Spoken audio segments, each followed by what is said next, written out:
I'm going to react to Charlie Kirk's video on Fox News' early call in Arizona in 2020.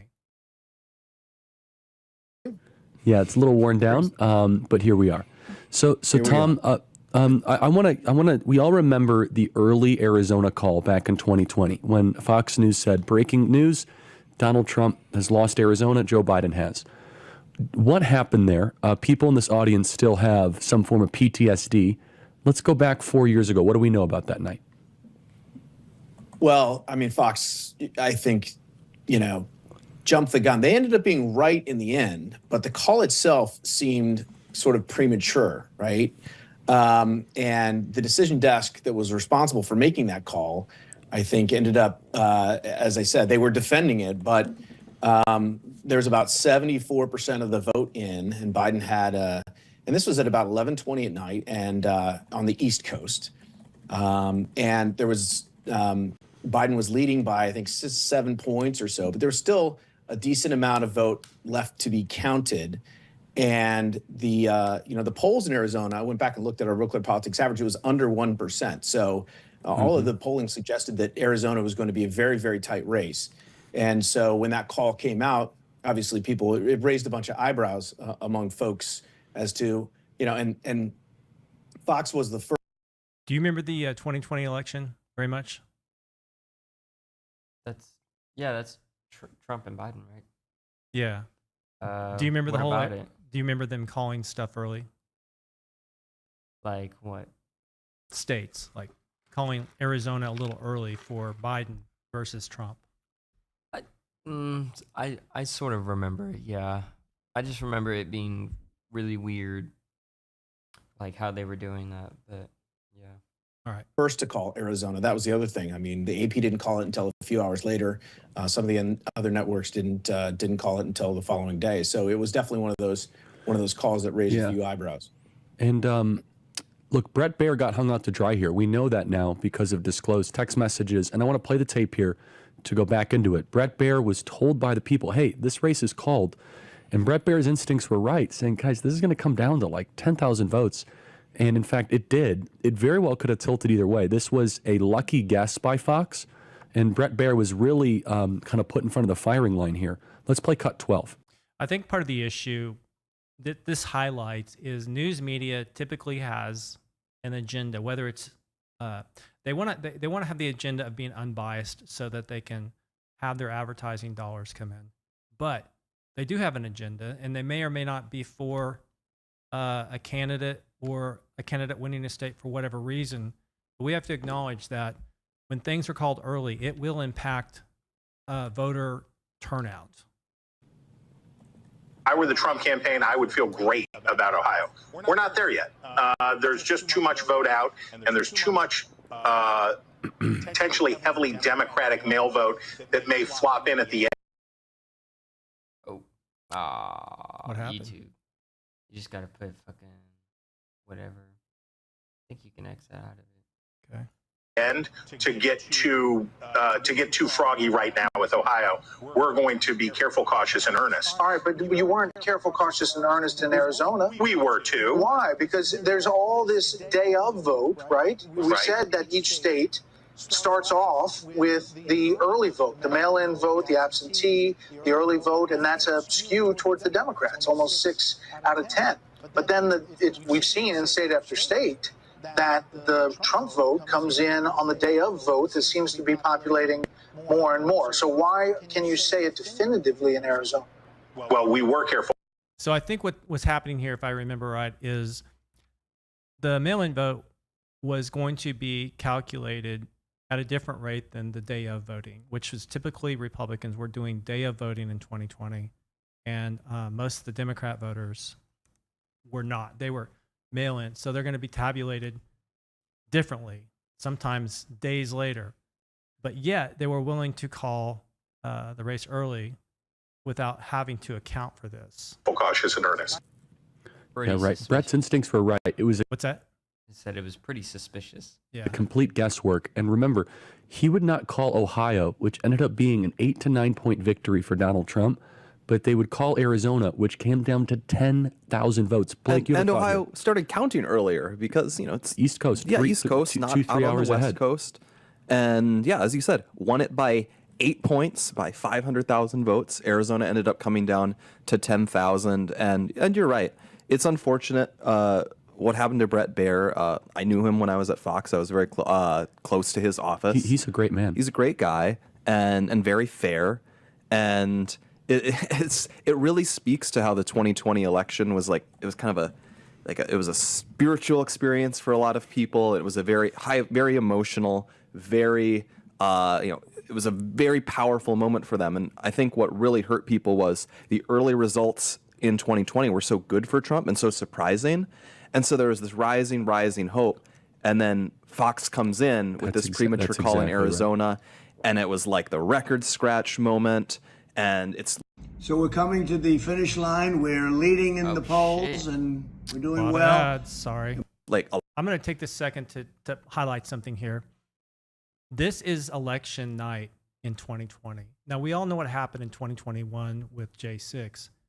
These type of events, these moments, they were a catalyst for people feeling disenfranchised and unrepresented in their vote. That maybe the media at large were looking to impact or assert their power over the election versus giving the people a chance to express their vote.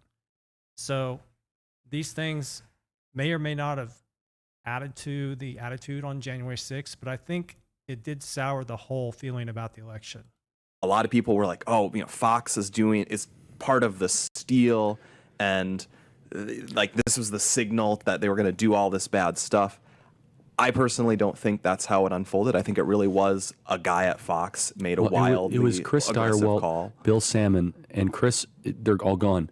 Brett Baer was just following orders. Yeah, he's the guy. He's the guy at the desk. He's their evening news anchor, and he announces the calls that the desk makes. He's busy on TV. He's not making the calls himself. He can't do the math. He's talking to the audience. You can see in that clip. He's pushing back and was pretty upset that he was the guy on screen holding the bag. I like this. Now, I think more news commentators should be in the position to push back when they're getting information given to them as legitimate news or authoritative reporting that they may think is not correct. Let's have that discussion on air. Let's let those emotions and insights be raw and in the moment, and not hide this stuff, because it makes people feel like the whole process doesn't work. And so Tom, do you have a thought there?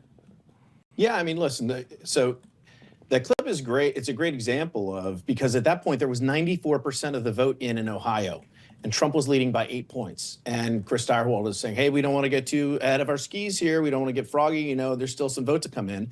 And I think Brett rightly pushed back and said, well, wait a minute. So how does that play with Ohio, with the Arizona call that you guys made earlier? And then we found out subsequently in messages that were released, I think as part of the Dominion suit, that Brett was very concerned right from the beginning and actually pushed the folks at Fox to basically rescind that call. And he was denied. But I mean, I think he knew right from the beginning. And I've had conversations with Brett about this as well. And I think they don't give the anchors a heads up as to what calls they're making or when they're making, why they're making them. He just gets that information and is supposed to, pass it along to the viewers. It is up to the folks. This is such a good moment to illustrate how the news works. The people who are giving you the news on TV are told exactly what to say. And they don't have a moment to reflect on it. Typically, they're just there to almost stenographer the information back to you, just regurgitate it.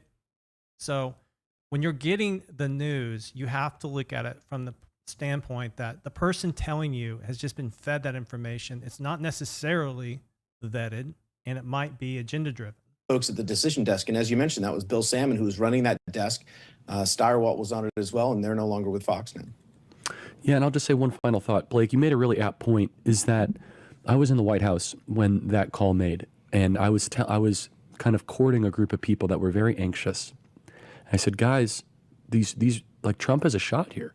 And we were seeing all this momentum, and within minutes, I'm from Arizona, They call Arizona, and I was humiliated. And I was like, no. And I was calling people, and people on the ground in Arizona, they're like, there's no way this should be called yet. Like, yes, Biden had a good showing with early voting. And I remember talking to somebody that knew the Fox News brain room, and the Fox News brain room was like, oh yeah, there's no way Trump will get within like 100,000 votes. So Charlie Kirk's title for this is why it was called early. Why Fox, they figured out why Fox called Arizona so early. So we haven't heard that yet. I want to hear that. So let's look for that. It came down to 10,000 votes. And so it could have went either direction. And so remember, Trump ended up winning the late earlies by 60%. And so Tom, I want to segue here to 2024 because I wanted to set the table there with that. In just a couple weeks, it's like 44 days. Do you think we'll have clarity on who the next president is on election night? No, I don't. Wait, think about that for a second. Election night is in 32 days. And he's saying we may be reliving 2020 as far as not knowing results the night of. Now, not necessarily because of Arizona. I mean, we just had a poll come out this morning. New York Times, Siena has Trump up 5 in Arizona, and he's actually leading in all 6 of the polls there. And our average, he's up by about 2 points. So he's getting a little bit of separation with Kamala Harris in Arizona. But in Wisconsin, for example, Pennsylvania, those are both states that are they're not going to start counting until after the polls close. And in Pennsylvania's case, I think they're going to, they could be counting for days in Pennsylvania. And that race is also very, very close, less than 1 percentage point in our Real Clear Politics average. So Pennsylvania looks like it's going to be the tipping point, the key to this election. And so I'm going to be in Pennsylvania this weekend at the redo of the Butler rally that Trump's going to be there again. I'm going to be there. I think I'm going to see Scott Pressler on Sunday registering people to vote. So we'll have some feedback from that situation live on the ground. But this is troubling. We should know the day of the election, the result. I don't think we're going to know who the president is on election night. And Blake, what are your thoughts? So I was just wondering, you might know this, Tom. If we have, so it looks like we'll have less early voting than in 2020 overall. Yep. Does that improve? Does that mean we get more ballots counted on election night, the ones that are cast day of? Because I know there were issues in 2020 where they were talking like they had to open all of the envelopes. There was a lot of like busy work that had to be done with ballots that weren't counted, early ballots that weren't counted till election night. Do you have any insight on that? Yeah, I mean, there like 43 states have some sort of early counting process, right? Because 6 years ago, I had it all. Oh man. 2 years later, I lost. So we're going to skip this and get back on. have to be processed before they, verified and all that before they can actually be tallied. And some states allow that to happen, days before, and some states, and then they allow the counting of those votes to start at a later date. But you're right, there are less early votes, less mail-in votes. It appears to be this time around, obviously, because there's, 2020 was during COVID, and a lot of people availed themselves of that option. And a lot of states have sort of clawed back some of those, some of the election laws from 2020. So I do think we'll have less votes. But again, in some of these states, we're talking millions and millions of votes. If they start counting after the polls close on election night, they're going to be counting for days. And again, in the two key states where that's going to happen. Why would that be? Why would counting after the polls close means all of a sudden it's going to take days to count it instead of one night? They're not really addressing that here in this video, but to me, that's a big question. Why? Because of the change of election day, election eve versus election day.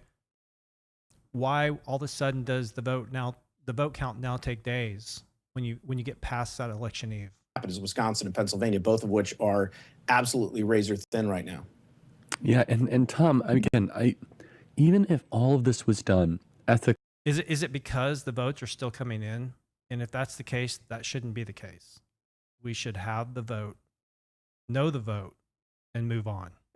And correctly and legally. Can we all agree that these multiple days of counting has the appearance that deteriorates a fair and open process. This is not the way. There's got to be a better way. We know there's a better way to do this. But Tom, it's as if they're begging for people to lose, to get off balance. Yeah, and especially because of the disparity with which the votes, right? Democrats avail themselves of mail-in ballots and early vote much more than Republicans. So you get this idea of, Republicans typically vote day of, and Trump had encouraged. He's been a little bit more amenable to telling folks to do mail-in balloting, but for the most part, he was like, show up on election. So I'm gonna kind of figure out this weekend when I'm in Pennsylvania what the narrative is now. Are they telling people to vote day of, or are they saying maybe vote ahead of time? I've heard the strategy of vote ahead of time, but then show up with your ballot. I don't know how that works necessarily, but I'll see what I can find out when I'm in Pennsylvania this weekend. So all of Trump's votes get tallied early, and he goes out to a big lead, and then as they open some of these mail ballots and start tallying those, his lead dissipates. And as we get overnight, we saw this in Wisconsin last time around, Milwaukee at 3 a.m. or whatever, when some of these dumps come in of absentee ballots. And it invites the idea that, everything is not on the up and up. And obviously that is not good for the Republicans, not good for, the foundation of our democracy. So what do you guys think? I think that not knowing the result of the election in 32 days and having it string out days later is just asking for some kind of a problem. So let's see what happens.